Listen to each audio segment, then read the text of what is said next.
sometimes peace for Jody.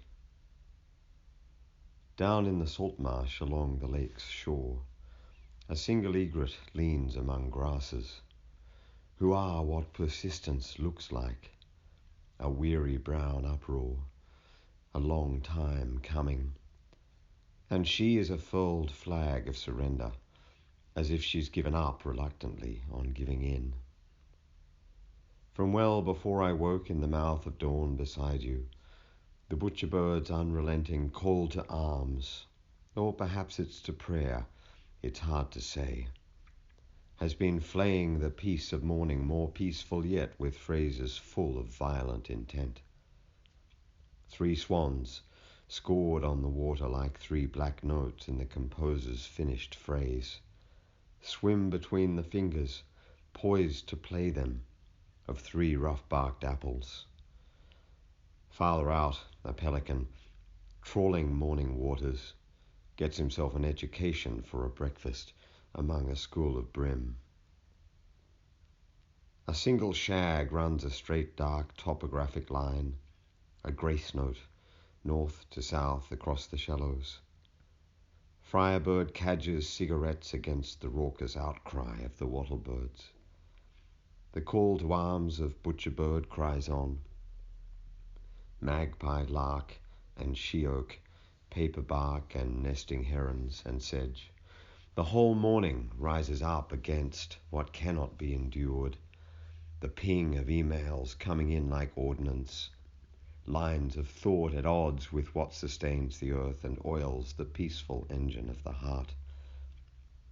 Sometimes you find yourself at war, most often with yourself. This morning it's the wrens at war with solitude in the grass beneath the trees.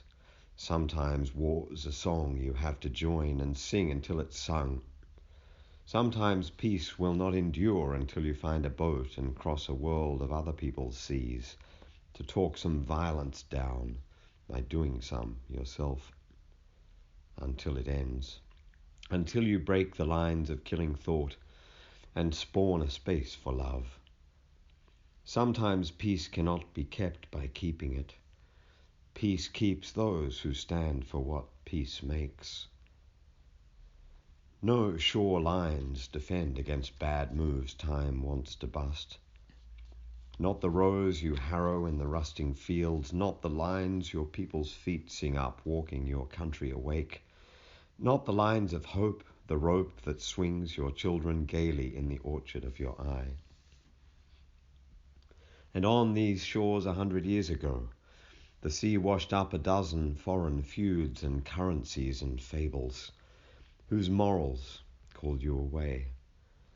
And so you left the factory, the dinner table, the field, 15,000 reasons not to go, but nonetheless a war to end all wars to join, and so you boarded boats and sailed.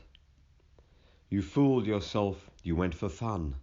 You said you went for empire, for honor, for 6 weeks tops. It was for years. For some it was for keeps.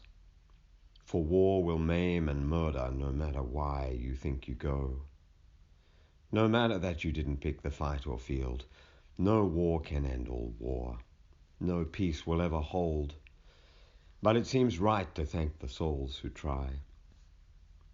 Flight would fail the birds you feel if few birds chose to fly, and peace would fail if no one said a word for it or held its lines. And here today we lie along this closer shore in grasses, inside the privilege of peace our private wars, my love, have won.